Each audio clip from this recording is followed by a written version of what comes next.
Welcome back to the Haunted Beard, everybody. Thank you for joining me. Well, I don't often get to see brand new horror releases right when they come out, but today was a good day because I got to go see Zach Cregger's new film, Weapons, one of my most anticipated films of the year.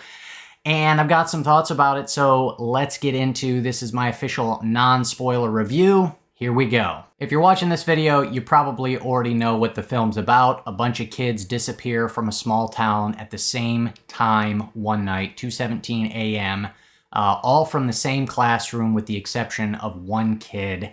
And the town is left reeling, trying to figure out what in the world happened and where did all these kids go. And I'll just start off and say I really enjoyed this and had quite a bit of fun. And with this now being Cregger's second film, you know, you can kind of start to see his voice, his unique voice as a horror director start to emerge, and just kind of seeing some of the similarities between sort of tone and style between Barbarian and now Weapons. And that's really cool to see, an up-and-coming horror director finding their voice and putting stuff out that you can tell has their own personal touch to it.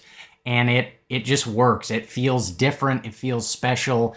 And yeah, I'm just very much excited for the future with Zach Cregger. I can't wait to see what this guy does next because he is 2 for 2 now as far as I'm concerned. But anyways, let's get into some of the highlights about Weapons. First of all, one of my favorite aspects of the film is really just how the overall story is told and how it is structured.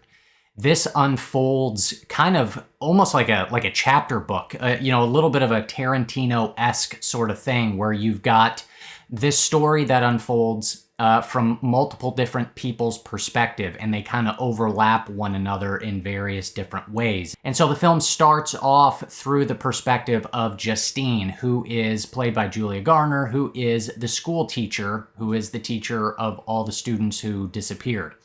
And so you get things from her perspective. Then the film jumps to somebody else, and we get Josh Brolin's perspective, who he is the father of one of the kids who went missing. And then again, you get a handful of different perspectives. Just seeing how it's all kind of impacted and affected, this event has impacted and affected various different people throughout the town. And I just loved that approach. It kept things really interesting, and it almost felt like, you know, you're kind of getting a slightly different film within, you know, the overall film as a whole, right? It makes the film continually feel fresh and new because each perspective and each character that we follow, you know, is affected by the disappearance in a different way. And so, you know, in one way, you kind of get this more emotionally dramatic sort of thing. In another story, it gets a little bit more into kind of the investigative, looking into the mystery of it. And so each time the film jumps to a different character that we follow, it just kind of continually keeps you engaged. So I just really enjoyed that, really how the film was written that way and then ultimately edited that way and put together. I thought that was just really well done. I really, really enjoyed that approach. And I think this really shows Cregger's talents as a writer as well. As, you know, this is a bigger story in terms of just characters and scope than something like Barbarian. And so we're kind of seeing, you know, him just kind of expanding and getting, you know, a bigger vision with more characters and a bigger story and stuff like that. And I think he just handles it all really, really well. So I love how the story is structured. The performances all around are really solid. The highlight, though, is the performance by Amy Madigan.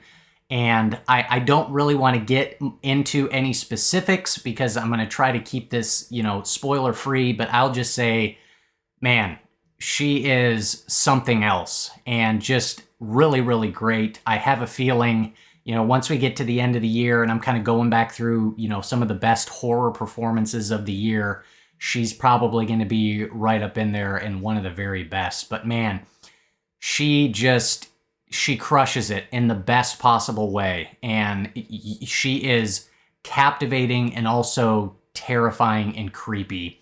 And man, she's just phenomenal. And another highlight for me is the humor. And I wouldn't necessarily call this a horror comedy, but it does have just very sort of natural humor built into this story.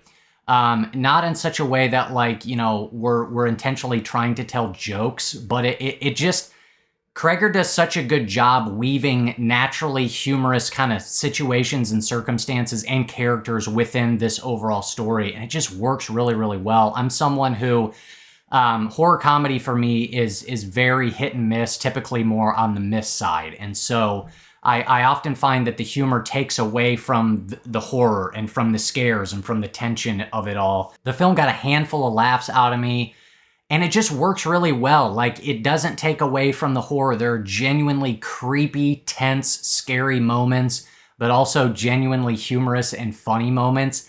And it just adds to the overall fun and entertainment of the film as a whole. And so Cregger just does a really great job weaving the humor into this kind of crazy, wild situation that's unfolding. I have to give a shout out to another performance talking about the humor. Is the character of James, who's played by Austin Abrams. I don't think I've seen him in anything before. He plays a junkie in this movie, and I think he's just fantastic.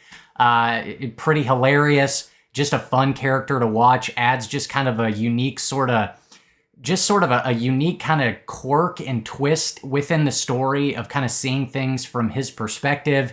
And I like how Cregger wrote that character into the film and everything and how he was utilized. But yeah, good performance from him as well. Pretty funny as well. So yeah, overall, man, I had a really fun time with this film. I think Cregger does an excellent job here weaving the humor into the horror in a way that's not detrimental to the horror, but he's able to do it in a way that just makes it fun and doesn't take away from the horror. And I love that. But the horror stuff is still there, and the mystery is still there, and it's just really good. It's a captivating and engaging story. There are a handful of just really good, solid horror sequences. Yeah, there's a few jump scares in there, but none of them feel overtly cheap, and there's not too many that are repetitive. Mostly, Cregger relies on, you know, building extended sequences of tension and suspense. There's a particular scene that really stood out to me that I thought was just excellent, where Julia Garner is camped out in front of a house at night, and if you've seen the film, you know what I'm talking about. And I'll just say she falls asleep in her car, and somebody comes out of the house, and I won't say anything else, but man, that scene is just fantastic. Does a good job with, you know, as I said, there's a few jump scares in there, but Cregger does a good job to having intense, scary sequences play out, you know, without any sound, with you just kind of these quiet moments where you can really just soak in the creepy, scary, you know, suspensefulness of it all. So really good stuff there as well. And ultimately, the film builds to a pretty crazy climax that, again, does a good job that it gets intense and horrific, but there's also a few genuinely funny moments in there that just work. And you get a pretty satisfying climax overall. So overall, like I said, had a good time with this one. A lot to appreciate here. I would definitely recommend this one. I think it is well worth your time. Overall, I'm gonna be between an 8, maybe 8.5 out of 10 for weapons. So yeah, it's a fun time, and like I said, I can't wait to see what Cregger does next. This guy he's making some pretty fun stuff. So anyways, yeah, those are my thoughts. Hit me up down below, though. Let me know your guys' thoughts. Would love to hear your opinions on this one. It seems like people are liking this one quite a bit, but let me know down below. Thank you guys so much for watching. I greatly appreciate it. If you got anything out of this video, go ahead and do me a favor, and do not click that subscribe button unless you want to be haunted by the beard.